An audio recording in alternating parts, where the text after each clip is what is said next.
Hey guys, Gizmodict here, and this is my review of the 2016 Asus Zenfone Max. In case you are wondering, I did review the original Zenfone Max a few months back, and I will link that video in the description box. This review is going to focus on what's new in the updated variant of the phone and whether the new phone is any good as compared to the previous one. So without any further ado, let's get started. From the outside, the Zenfone Max is identical to the outgoing model.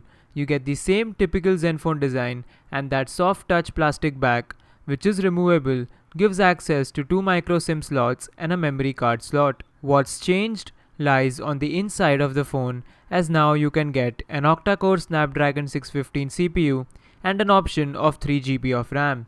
I have the 2 GB variant with me, which is priced quite well at around 10,000 rupees. The performance of the original Zenfone Max with its quad-core Snapdragon 410 CPU was quite disappointing, and the new one is not that great either.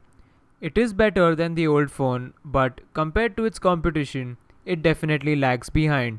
I found the phone to be slow in general, and I had to change my usage pattern in order to adjust with the speed of the phone. The phone also did lag quite badly a few times, and basic apps like WhatsApp would also take a few seconds to respond at times. Most of this, I believe, comes down to the Zen UI from Asus, which although runs on Android 6.0, is still filled with a lot of Asus apps. I still believe that Asus needs to tone down their version of Zen UI for this phone because it will improve its performance in day-to-day use. In my opinion, the performance of the phone is disappointing, and considering its competition, Asus really needs to work their way up here. The next thing which I would like to talk about is the camera of the Zenfone Max. It is a 13 megapixel shooter with laser autofocus, and it clicks quite decent pictures in broad daylight. The camera is a bit slow, and the shutter is not the fastest in the segment. Low light is a weak point of this camera, but the manual mode is actually a very good addition on this phone. Upon putting this phone on a tripod and using a long shutter speed, I could click some very good photos in dim to no lighting conditions.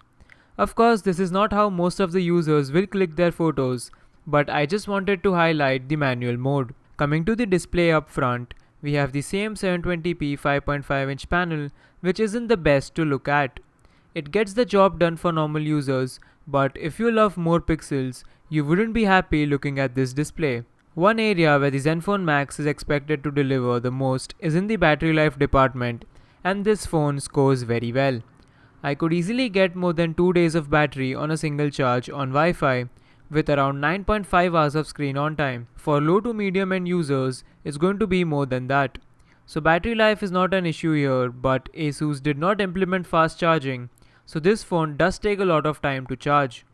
You also have the reverse charging feature on this phone, so you can charge other devices using the OTG cable given in the box. Network reception was also good, but the volume via the earpiece was a little lower than expected. My unit also disconnected from the Wi-Fi sometimes, but it did not happen very frequently.